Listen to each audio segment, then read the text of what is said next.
Okay, we're back in the studio, and I got Krista Seiden to join me. Krista, you're going to have a talk later today, and I brought a note, the book. You're going to talk about data at scale, lessons learned from building analytics projects across teams, tools, and timelines. Yep. How do we translate that into something simple? What does that mean? Very long title.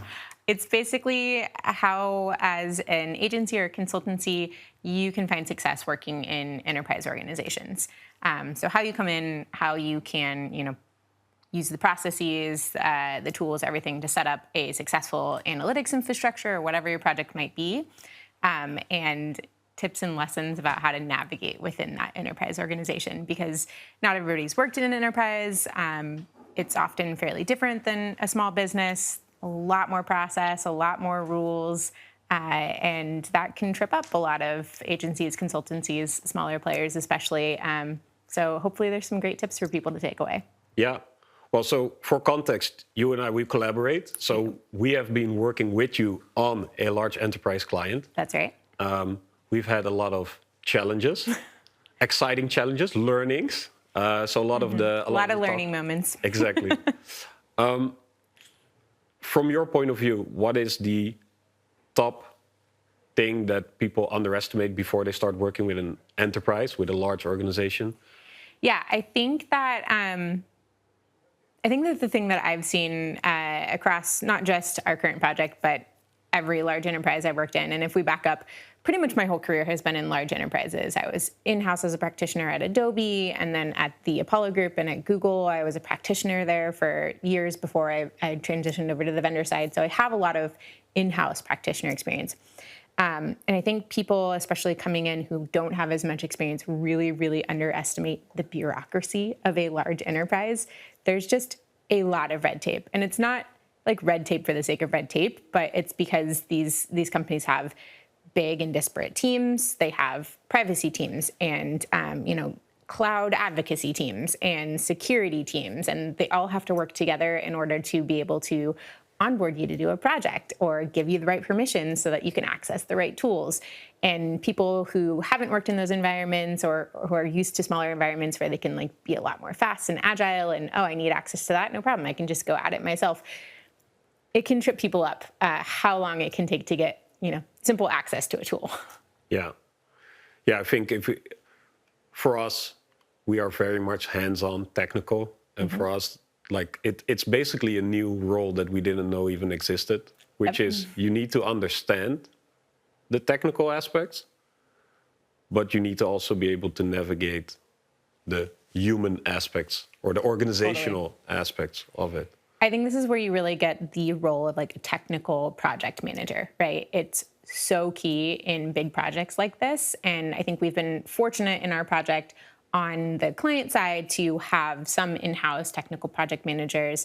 And then on our own team, we have Elizabeth, who is an amazing, she's just amazing at everything, but she serves as kind of our technical project manager and translates a lot of the client asks to, our technical teams to actually implement, and really keeps us all moving forward. And I think that is oftentimes a role that you don't necessarily realize that you need coming in, but is super, super key on an enterprise project, both from the kind of agency or consultancy side and from the client side. And those people need to work together to really push these projects forward.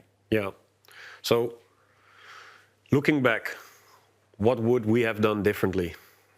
What are our main key takeaways? I think from our end, it's very clear, we definitely didn't understand even that role was needed or existed. And now it's very clear to us, both from the technical practitioner's point of view, but also I have more the role of, let's call it resource allocator, even that, looking down the line, how the work will be dispersed over the upcoming months, stuff like that.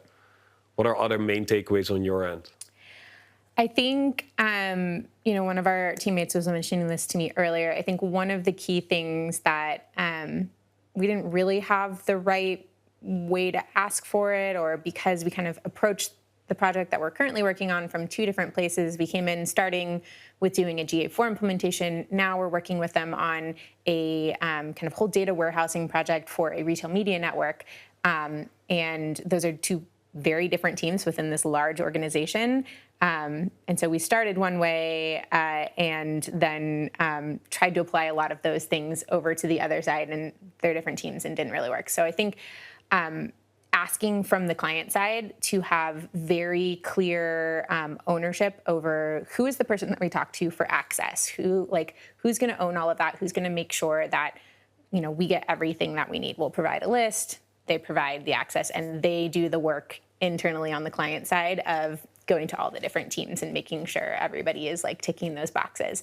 And I think because we kind of came in with some accesses and not from others when we started, kind of the second round of project, that was a little bit less clear and has caused many headaches, I think, on our side, on their side. I think we're through all of that now, thankfully. But I think really clear ownership over just onboarding of people working on the project.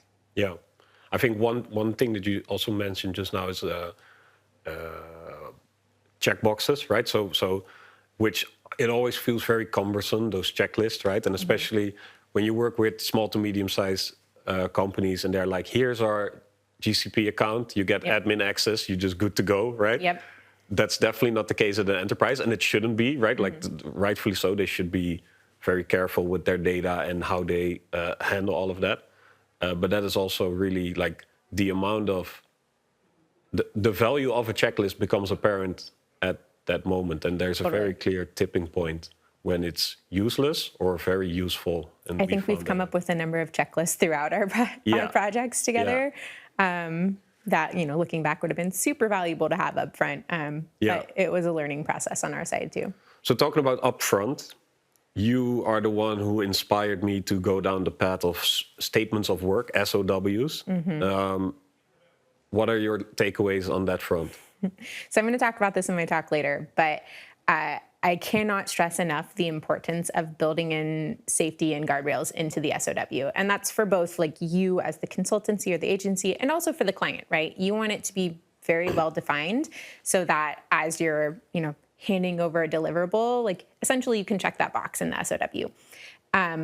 But one of the things, or a couple of the things that we have built in, and I'm so very, very thankful that we did have the foresight to do this, were things like hours overages. So for example, in our initial project implementing GA4, it was a project-based pricing, right? So we said, here's the price for the implementation piece of this project. But we said in our SOW, this price includes up to 500 hours of implementation time. If we exceed 500 hours of implementation time, the client can purchase additional hours in blocks of 50 or blocks of 100 at a certain hourly cost, right? And I think going in, we talked about it, we tried to scope it, and we said 500 hours seems probably like it would be, good. And I think that goes back to just the difficulty of scoping enterprise projects in general. But we way underestimated that, right? We blew through those 500 hours pretty quickly. They also added on scope where originally we weren't going to be doing any mobile QA or various things. And then they wanted us to do a lot more hands-on work there. And it just ended up being, severe overages. And so I think, as a agency or consultancy, if you're a few hours over your 500-hour bucket, that's not a huge deal, right? But when we're talking hundreds of hours over, that's where you have to go to the client and be like, so we have this clause in our SOW, we've way exceeded the time that we've allocated to work on this. And so we're going to have to spin up an amendment to the SOW to purchase, 500 more hours or however much we want to estimate. And you should always overestimate when you're working with enterprises because it will inevitably be an underestimate. So I think that's one. And then the other one that we have built in that we have now used a couple of times in our second project with the retail media network is timeline overages. So this project we scoped, as you know, as a phase project. So we had phase 1 and we had phase 2. And originally phase 1 was supposed to be a lot more upfront work. And phase 2 was just going to be adding additional channels, and we thought it would be, a lot more plug and play than it has ended up being. And so we had originally different pricing for the different phases for the client.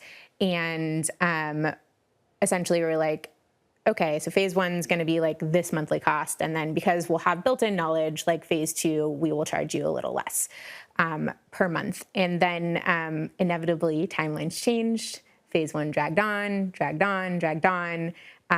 way past where, it was supposed to end and phase 2 was supposed to start. And we thankfully had a clause in our contract that said, well, if, phase 1, if any of the phases, go longer, that pricing will be continued into, the next months until all of the deliverables for those phases are completed. Yep. So if you're doing, timeline-based things, that's another safety net to build in. And I'll give you one more that I really like, and it actually gives me the ability to say this client that we're talking about is Nordstrom. And that is, we built into our SOW the ability to use name and logo as part of case studies and to be able to talk about it at conferences like Super Week. And of course, I had to essentially promise, like, I'm not going to blast this everywhere and overuse it. But that was a clause that we wanted. And essentially, the way we built it into the SOW was we said, this is part of our pricing, right? So we are going to include, logo and case study use. And if you don't want this, the whole project is going to cost 20% more, whatever you find is a reasonable amount, depending on the project price, right? And how valuable you think that's going to be for your business. And originally, they pushed back hard. They were like, there's absolutely no way that you can use our name and our logo and talk about us. And they typically don't let any of their agencies do that. But when it came down to it, they didn't want to spend an extra 20%, and I held the line. And so we were given approval to use name and logo for case study. And all of that goes back to really building and structuring an SOW that's going to protect you as the agency and make it a mutually beneficial relationship. Yeah. For me, there's always this.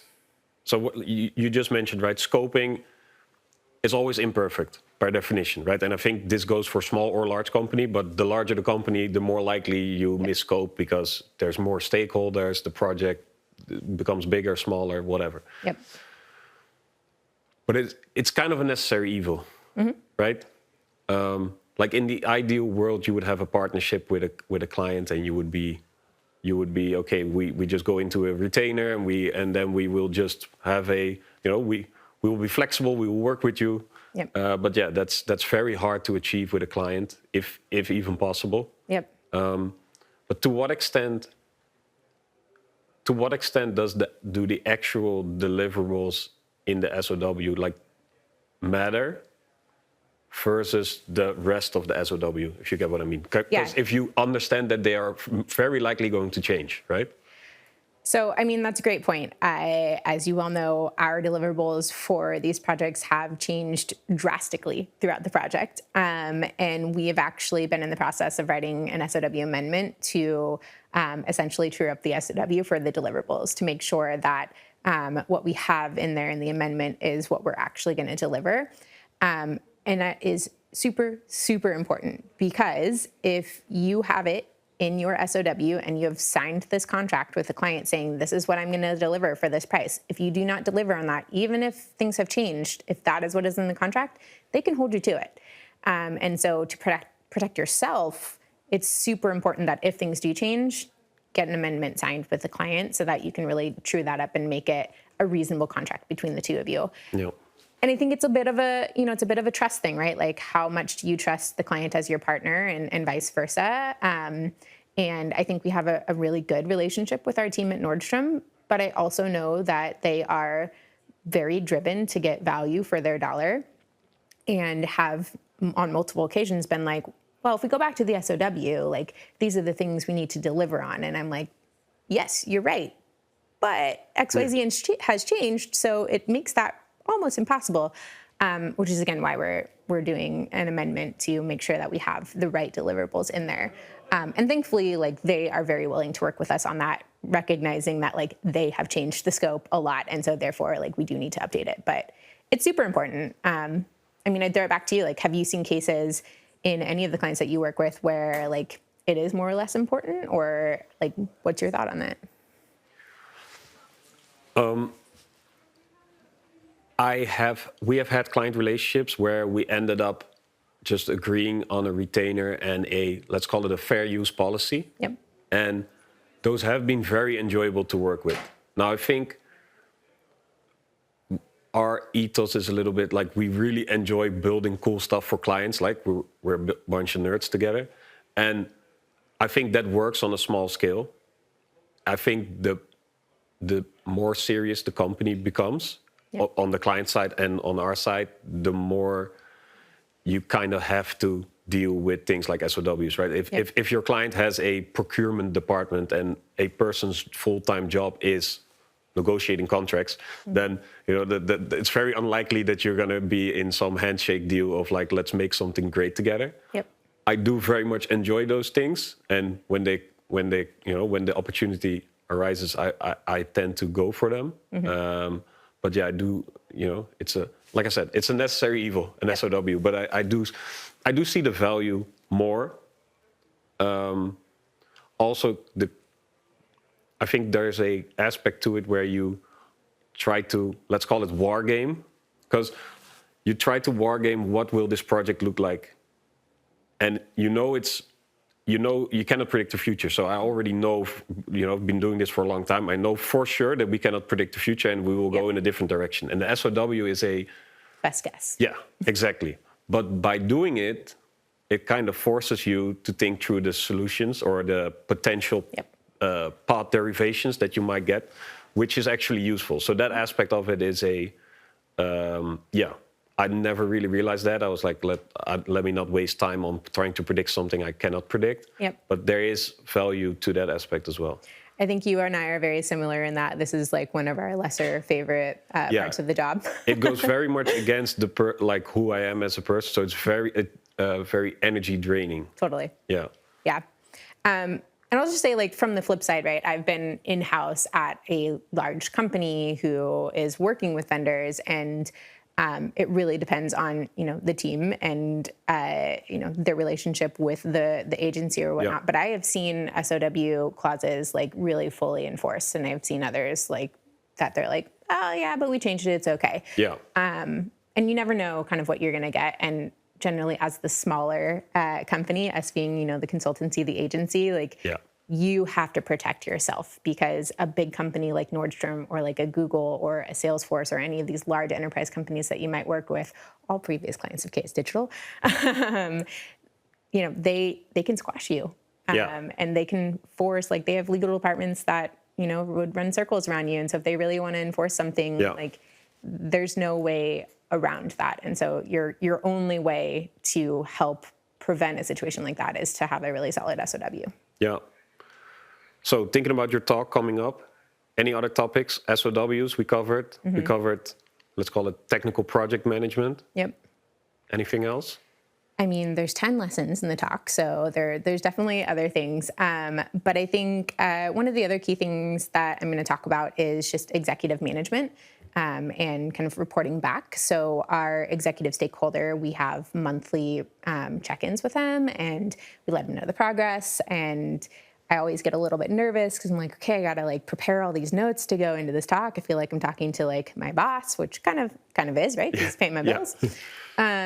But, I generally give like a rundown of, here we are with the different projects we're working on. Here are things that are going well, and here are some roadblocks that we have. And then, thankfully a good executive relationship, that person's going to say like, great. Now that I know the roadblocks, I'm going to work on unblocking them for you so that you can continue.